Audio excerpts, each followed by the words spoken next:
दिवाळी फराळ अगदी आचारी बनवतो तसा सर्व फराळाच्या पदार्थांमध्ये शेवचिवडा ही जोड गोळी जर चांगली जमली तर खरी मजा आणि ती पण घरच्या घरी झटपट सोपी पटकन होणारी। घरातल्याच पदार्थांपासून सर्व काही बनवता आलं पाहिजे, अगदी चिवडा मसाल्यापासून तर सर्व जिन्नस बरं का। ज्या भारतीय मसाल्यांच्या मोहात पडून इंग्रज भारतात आले आणि त्याच्या व्यापाराच्या ताकदीवरती राज्यकर्ते बनले, त्याच मसाल्यांना हलक्यात घेण्याची गडबड आपण भारतीयच करतो। आता बघा, ही एक रेसिपी जगभरात सर्वांना कधी ना कधी लागतेच, ती म्हणजे चिवडा मसाला। विविध प्रकारचे चिवडे भारतात जगभरात बनवले जातात, विशेषतः दिवाळी फराळात तर हे वेगवेगळ्या प्रकारचे बनतात। दिवाळी आली रे आली की तुम्ही चिवडा मसाल्याचा शोध घ्यायला लागतात, कुठला मसाला चांगला आहे, कुठे मॉलमध्ये मिळेल, कुठे दुकानात मिळेल का। त्यापेक्षा घरातल्या घरात घरातल्या साहित्यानेच तुम्ही चिवडा मसाला बनवू शकतात का, तर त्यासाठीची आजची ही रेसिपी तुम्ही बघणार आहात आणि ती पण अगदी सोपी आणि झटपट। वेलकम टू मयुरका रेसिपीज मित्रांनो, आजच्या भागामध्ये तुम्हा सर्वांचं खूप खूप मनापासून स्वागत। मित्रांनो, तुम्ही ऑलरेडी रेसिपी बघायला सुरुवात केलेली आहे, आपण इन्ग्रेडियंट्स बघत आहोत, आपण प्रत्येक इन्ग्रेडियंट्सचं अगदी अचूक माप वजनी सुद्धा बघणार आहोत, त्याबरोबरच प्रत्येकाचे आपण थोडे थोडे गुणविशेष सुद्धा जाणून घेण्याचा प्रयत्न करणार आहोत। आता इथं सर्वात आधी आपण कढीपत्ता 10 ग्रॅम एवढा कढीपत्ता घेऊन त्याला छान खरपूस भाजून घेत आहोत, अगदी मंद आचेवरती याला छान भाजायचं आहे। कढीपत्ता हा तसा पाचक असतो, तो एक चांगला डिटॉक्सिफाइंग एजंट सुद्धा असतो। आता ही कढीपत्त्याची पानं कढईमध्ये भाजताना जळू न देता कुरकुरीत होईपर्यंत मस्तपैकी भाजून घ्यायची आहेत। तुम्ही बघू शकता अशा पद्धतीने ती चुरली जातील हातामध्ये, अशा पद्धतीने आपण तिला भाजून घेत आहोत। पुढचं जिन्नस आपण धणे इथं कढईमध्ये भाजून घेत आहोत, ते आपण पोहे खाण्याचे 3 चमचे धणे एवढे घेतलेले आहेत, वजनी 10 ग्रॅम इतके ते भरले आहेत। धणे खरपूस भाजले जात आहेत, तोपर्यंत तुम्ही चॅनलवर नवीन असाल तर चॅनलला सबस्क्राईब करा, माझ्या रेसिपी तुम्हाला आवडतातच, लाईक आणि शेअर पण जरूर करा। या धण्यांसोबत आपण 1 चमचा जिरं घेतलेलं आहे, जे वजनी 5 ग्रॅम इतकं आहे, ते सुद्धा सोबत भाजत आहोत। त्यासोबतच आपण 1 चमचा बडीशोप सुद्धा घालत आहोत, ती सुद्धा वजनी 5 ग्रॅम इतकी घेतलेली आहे, ती सुद्धा आपण आता एकत्र धण्यांसोबत भाजून घेत आहोत। सोबत अर्धा चमचा ओवा सुद्धा घातला आहे आणि तो सुद्धा याच्यासोबत भाजायचा आहे। हे सगळं एका प्लेटमध्ये काढून घेत आहोत। पुढे कढईमध्ये एक मोठी काळी वेलची आपण भाजायला घेत आहोत, ह्यामुळे मसाल्याला मस्त एक सुगंध येईल। थोडंसं तेल घालून याला आपण भाजायचं। बघायला गेलं तर आपण घरातल्या साहित्यापासूनच हा मसाला बनवण्याचा घाट घातला आहे, तुमच्याकडे जर ही वेलची नसेल तर ती नाही घातली तरी चालेल।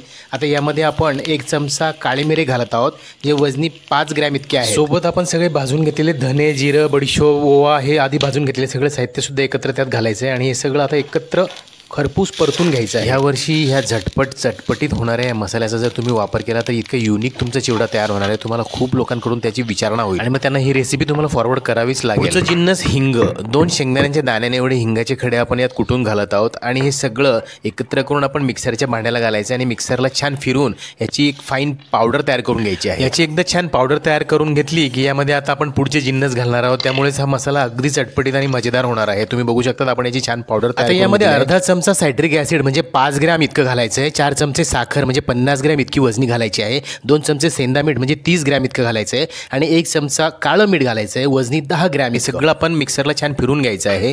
तुम्ही बघू शकता याची सुद्धा आपण मिक्सरला मस्तपैकी पावडर बनवली आहे छान। आता यामध्ये आपण हळद आणि लाल तिखट घालत आहोत। हळद आपण 2 चमचे घालायची आहे, ती म्हणजे 10 ग्रॅम वजनी इतकी भरेल आणि लाल तिखट 3 चमचे म्हणजे ते 20 ग्रॅम इतकं वजनी आहे। आपण हे सगळं पुन्हा छान मिक्स करून घेणार आहोत। हळद आणि लाल तिखट आपण मुद्दामून शेवटी घातलं आहे, जेणेकरून आपल्या मसाल्याचा रंग हा मस्तपैकी निखरून येईल। तुम्ही बघू शकता आपण मिक्सरला फिरवल्यानंतर त्याचा एकदम छान असा ऑरेंज कलरचा तो मसाला आपला तयार झाला आहे। संपूर्ण आंबट गोड म्हणजे असा खट्टा मिठा टाईपचा मसाला आपण तयार करत आहोत। यामध्ये आपण सायट्रिक ॲसिड आणि साखरेचं 1:4 असं प्रमाण घेतलेलं आहे, जर तुम्ही साखर कमी केली तर तेवढ्या पटीमध्ये सायट्रिक ॲसिडसुद्धा तुम्ही कमी करून घ्यायचं आहे।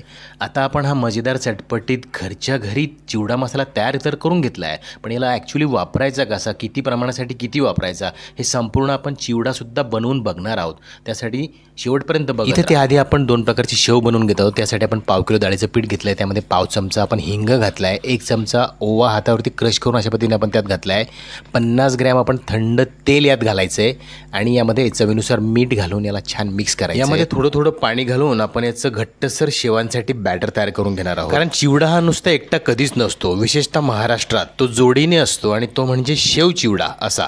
त्यामुळे आपण आधी 2 प्रकारचे शेव तयार करून घेऊयात, अगदी झटपट बरं का। मला तुम्हाला सगळं सोपं करून सांगायचं आहे, हो की नाही? मग इतकं सगळं असताना आपण नुसते शेव बनवणार आहोत का? नाही, अगदी आचार्याला सुद्धा लाजू इतके अफलातून मजेदार असे शेव आपण बनवणार आहोत। तुम्ही बघा, आता शेवांचं बॅटर आपण व्यवस्थित बघायचं आहे, व्हिडिओमध्ये दाखवल्याप्रमाणे एकदम घट्टसरही नाही आणि अगदी पातळही नाही, असं मध्यम कन्सिस्टन्सीचं आपण बॅटर तयार करून घेतलं आहे आणि ते आपण आता ठश्यामध्ये भरून सुरुवातीला बारीक चकती वापरत आहोत आणि गरमागरम तेलामध्ये याला छान तळून घेऊया। तोपर्यंत मित्रांनो, तुम्ही नवीन असाल चॅनलवरती तर तुम्ही चॅनलला सबस्क्राईब करा।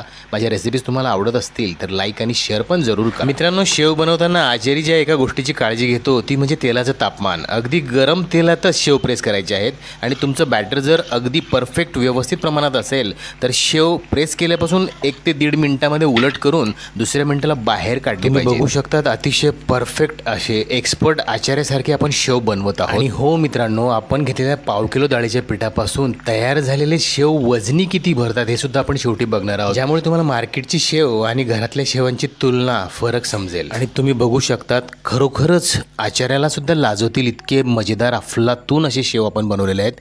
शेवांचा आपण पहिला घाण काढून घेतलेला आहे, पुढचे शेव सुद्धा आपण तळून घेत आहोत। तुम्ही बघू शकता शेवांचा रंग किती सुंदर आलाय आणि त्याचा सॉफ्टनेस आणि त्याचं टेक्स्चर तुमच्या लक्षात येईल। तुम्ही बघा, जवळून तुम्हाला दाखवण्याचा प्रयत्न करतो। अगदी टेम्पटिंग, तोंडात टाकताच विरघळतील अशा टेक्स्चरचे शेव आपले तयार झाले। आणि आता पुढे त्यातल्याच उरलेल्या बॅटरमध्ये म्हणजे अर्ध्या बॅटरमध्ये अर्धा चमचा लाल तिखट घालून आपण शेवांची चकती बदलून थोडीशी जाडसर तिखट शेव बनवून घेऊया। आहे की नाही सोपं? मग आपला चिवडा होणार कसा याचा तुम्हाला आत्ताच अंदाज आला असेल। चला मग पुढची क्रिया सारखीच आहे। गरमागरम तेलामध्ये आपण शेव प्रेस करून घेऊया। आपण बनवून घेतलेले फिके शेव आणि आता हे तिखट शेव, दोन्ही शेव आपण चिवड्यामध्ये घालणार आहोत। तुम्ही बघू शकता किती मजेदार मस्त टेक्स्चर त्यात शेवांचा तेलामध्ये दिसत आहे।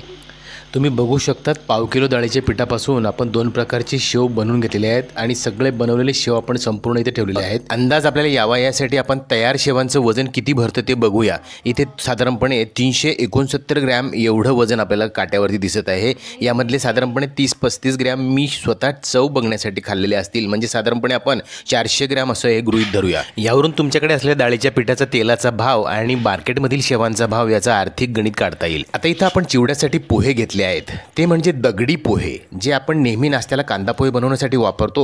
हे त्यापेक्षा थोडे जाडसर असतात, बाजारात हे सहज उपलब्ध असतात। त्याच पोह्यांचा हा चिवडा छान होतो। तुम्ही रेग्युलर पोहे चिवड्यासाठी तळून वापराल तर ते तेलकट होतील। इथं आपण 1 किलो दगडी पोहे हे तळून घेत आहोत। त्यासाठी आपल्याला पोह्यांसह इतर जिन्नस तळून घेण्यासाठी फक्त 1 ते 1.25 किलो तेल लागणार आहे। तुम्ही बघा, हे दगडी पोहे तळताना सुद्धा एक विशेष काळजी घ्यायची आहे। हाय फ्लेमवरती गरम तेलामध्ये हे पोहे टाकायचे, जेणेकरून त्यांना तेल पिण्यासाठी वेळ मिळू नये। टाकताच ते तळले गेले पाहिजे। तळून झालेल्या पोह्यांना निथळण्यासाठी पुरण गाळण्याच्या चाळणीसारख्या चाळणीवरती ठेवा, जेणेकरून बारीक छिद्रांमधून संपूर्ण तेल निथळलं जाईल। तळण्यासाठी तेल घेताना आचार्यासारखं एकदम भस्कन तेल घालू नका। आधी अर्धा किलो तेल घेऊन सुरुवात करा। तळता तळता तेल ते जेव्हा कमी होईल तेव्हा अंदाज घेऊन ते पुन्हा वाढवा, जेणेकरून तळणाचं तुमचं तेल कमी होईल। मित्रांनो, आता आपण हा आधीच घरातल्या साहित्यापासून तयार करून घेतलेला चिवडा मसाला चटपटीत झटपट तुम्ही बघू शकता त्याचं टेक्स्चर। आता वापरायचा कसा हा सगळ्यात महत्त्वाचा विषय आहे। यासाठी आपण तळून घेतलेले पोहे, एक बॅच आपण गरमागरम पोहे तळलेले त्यावरती हा कोरडा मसाला स्प्रिंकल करायचा आहे आणि याला लागलीच कालवून घ्यायचं। तळलेल्या पोह्यांच्या प्रत्येक बॅचवरती गरमागरम असतानाच आपल्याला हा कोरडा मसाला स्प्रिंकल करून पटापट कालवून घ्यायचा आहे। मित्रांनो, ह्या चिवड्याचं वैशिष्ट्य म्हणजे आपण तयार करून घेतलेला चिवडा मसाला अजिबात तेलात न तळता कोरडा यामध्ये घालणार आहोत। त्यामुळे हा चिवडा इतका मजेदार होतो, तुम्ही बघू शकता, तुमच्या लक्षात येईलच। बॅच बाय बॅच तुम्ही यामध्ये पोहे ॲड करणार, त्यामध्ये मसाला ॲड करणार आणि याला कालवत याला हळूहळू मस्तपैकी रंग चढणार, तुम्ही ते बघू शकतात। आपण आता एका बाजूला कालवून घेतलेला चिवडा आहे, दुसऱ्या बाजूला नवीन बॅच तयार झालेली आहे, त्यामध्ये आपण पुन्हा हाताने मसाला घालत आहोत आणि तो मसाला पुन्हा कालवून हे सगळ्या याच्यामध्ये मिक्स करत हा सगळा चिवडा एकजीव एका रंगाचा बनणार आहे। तुम्ही बघू शकता परफेक्ट पद्धतीने हा चिवडा करत आहोत। तुम्ही बघू शकता आपण कालवायला घेतलेल्या घमेल्यामध्ये अजिबात तेल दिसत नाहीये। आपण हे थोडे पोहे हातात घेऊन बघूया, तुमच्या लक्षात येईल। तुम्ही बघू शकता, जवळून तुम्हाला दाखवण्याचा प्रयत्न करतोय। आता हा सगळा मसाला आपण उरलेल्या पोह्यांमध्ये घालत आहोत। आपण हा सगळा घरातल्या साहित्यापासून तयार करून घेतलेला मसाला 125 ग्रॅम एवढा तयार झाला होता आणि हा 1 किलो दगडी पोहे तळून आपण ह्या सगळ्या पोह्यांना आपण हा लावून घेतलेला आहे। तुम्ही बघू शकता आपलं संपूर्ण पोह्यांना आपण मसाला लावून घेतलेला आहे। तळून घेतलेल्या पोह्यांचा चिवडा असला तरी सुद्धा अजिबात तेलकट नाहीये, तुमच्या लक्षात येईल। आता हा पोह्यांचा चिवडा आणखीन मजेदार होण्यासाठी इतर जिन्नस सुद्धा आपण यामध्ये ॲड करणार आहोत। त्यामध्ये आपण सगळ्यात पहिले मक्याचे पोहे तळून घालणार आहोत। लहान मुलांना चिवड्यामधले मक्याचे पोहे खूप जास्त आवडतात। चिवड्यामध्ये घालण्यासाठी सोबत थोडेसे शेंगदाणे खरपूस तळलेले आहेत, नंतर डाळ्या तळून घेतल्या आहेत। कढीपत्ता आपण तसं चिवडा मसाल्यात घातला आहे, तरी पण वरतून हा तळलेला सुद्धा छान लागतो। थोडेसे खोबऱ्याचे काप तळलेले आहेत आणि मित्रांनो, चिवड्यामध्ये एखादा बाईट असा झणझणीत लागावा म्हणून हिरव्या मिरचीचे बारीक चिरलेले काप तेलात तळून खरपूस कुरकुरीत करून घेतलेले आहेत, ते सुद्धा आहेत। आणि भरपूर सारा हिरवागार कोथिंबीर सुद्धा आपण चिवड्यात घालण्यासाठी तळून घेणार आहोत. हा तळल्यानंतर अगदी कुरकुरीत होऊन जातो. बस आता आपण जवळपास सगळे प्रिपरेशन करून घेतले आहे. सगळे तळून घेतलेले पदार्थ आपण ह्या चिवड्यामध्ये पोह्यांमध्ये तळून घेतलेल्या मसाला लावलेल्या पोह्यांमध्ये मिक्स करायचे आहेत. आपण या चिवड्यासाठी बनवून घेतलेले खास 2 प्रकारचे शेव सुद्धा यामध्ये मिक्स करून घेणार आहोत. अतिशय मजेदार असा चटपटीत तिखट आंबट गोड असा चिवडा आपण घरच्या घरी बनवलेला आहे. अगदी 15-20 वर्ष काम करणाऱ्या आचार्यासारखाच एकदम बेमालूम अफलातून असा आपण हा चिवडा बनवलेला आहे. आणि घरी बनवण्याचा आनंद हा फार वेगळा असतो. तुम्ही सुद्धा नक्की ट्राय करून बघा. आशा करतो आजची ही संपूर्ण रेसिपी तुम्हाला खूप आवडली असेल. तुम्हाला त्याचा खूप उपयोग होईल. भेटूया पुढील भागात अशाच मजेदार नवीन चटपटीत रेसिपींसह. तोपर्यंत बघत राहा Mayurika recipes. Thank you for watching. Good bye. Take care. दिवाळीच्या खूप खूप शुभेच्छा.